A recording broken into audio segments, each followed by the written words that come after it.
right, boys, Miata's up on the lift. I got some issues developed with the new motor. Number one, you can probably see it's filthy with oil. The front main seal is leaking right behind the damper there, and it's just spraying oil all over. It leaked like almost a quart and maybe 1,000 or 2,000 miles, so it's a pretty big leak. So it's up on the lift. I got to get a new damper on there, but you can see right now I've got the race damper and it only has room for one belt, so I have no air conditioning belt. But I have a new damper that I'm going to put on. Actually, ATI fluid damper that I'm going to be putting on, which has the belt for the air conditioner, so I'll have air conditioning back in the Miata. Another thing I have to do is replace the main cable for the battery. This is the cable for here that goes from the alternator back up to the battery. I have a lot of voltage sag. When I have 14.6 at the alternator, I'm only getting like 13.9 back at the battery, so it's not charging enough, causes hard starts. And I think that's part of my idle issue, is because also when the idle drops down below 1,000 RPM, the voltage starts dropping down to like below 13 volts. So I think that's what's causing my idle issue. So I'm going to replace that cable with a new cable, 0 gauge, and it should hopefully fix that issue with the low voltage. All right, so that's the Miata. Otherwise, it's been running good. I got a little bit of a issue with the recirculation valve on the turbo, so I have a new kit coming for that. But the new update is this. You guys recognize this?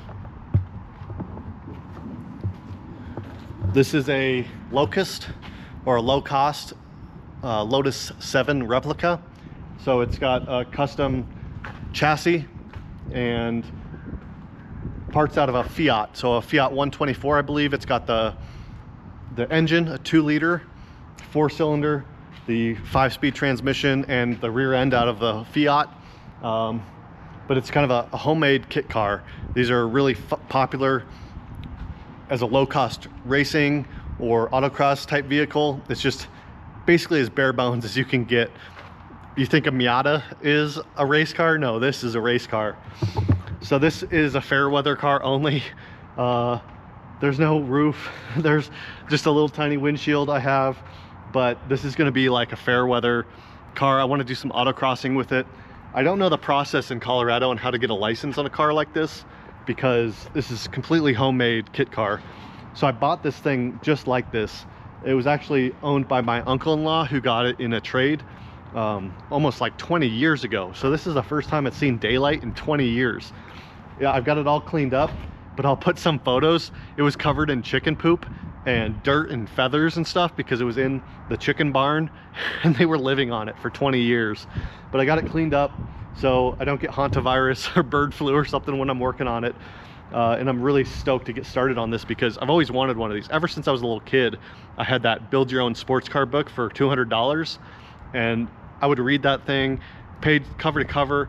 I would bring it to school to read on reading days, and my teachers would get so pissed at me because they wanted me to read a novel or some historical fiction bullshit. And I was like, no, I want to read about race cars.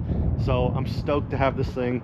It was built by an SCCA vintage racer here in Colorado who has built several of these before. I found some notes in the boxes I got with this and made contact with him. So I trust that it's been built well. The welding looks good. The tube frame chassis all straight, and the hard part is done. It's almost a roller. I need to put the front suspension on here, and then we can put some wheels and tires on it. So that's what I'm going to try to do today, is get the front suspension mounted up here so I can make it roll. But I've got almost all the parts to make this thing work in a bunch of totes and boxes that I got with this thing. So I was helping my uncle-in-law clean out some old cars in his barn and sell them on Craigslist, and I was helping him do that. And I struck a deal to buy this from him for 600 bucks. But since I was helping him out, he just handed me the 600 bucks back. So I got this thing for free. Just had to help a family member, which is something I'm gonna do anyway. So I'm really stoked to get started on this project. We got a Lotus 7 here at Turbo Active. I don't know what my plans are for this thing. I think I just want to get it going I've never had a carbureted car, so I want to screw around with that.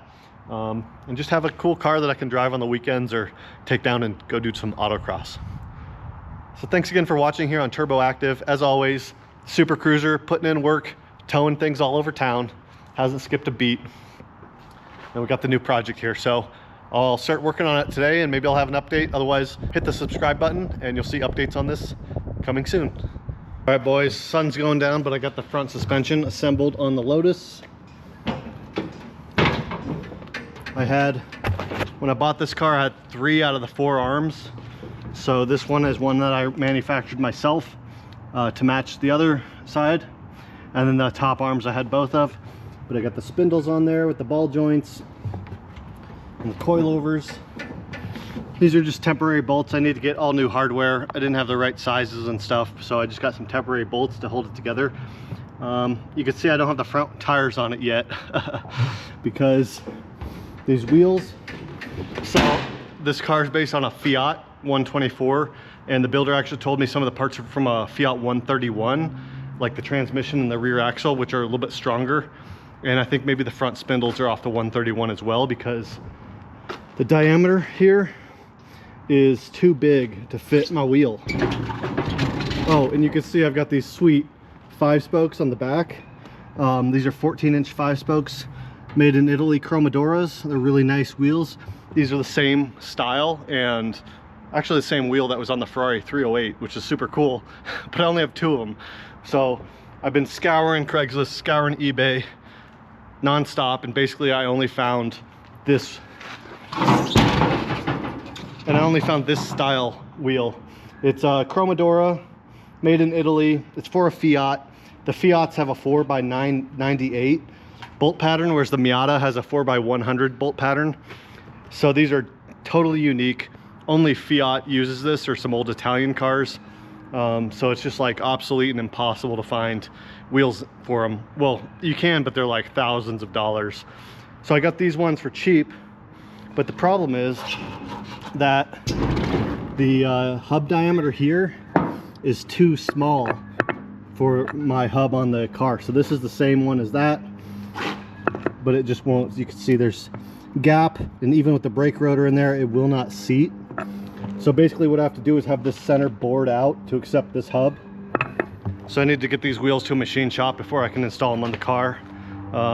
Just kind of sucks. Also, I want to convert these to studs. The rear has been converted to studs, but the front is still the wheel bolts, which is a European thing, but I just want studs on all 4 corners, so they're all the same. And I prefer studs. So that's where I'm leaving it for now. But we got the suspension on it, boys. And it's starting to look like a car.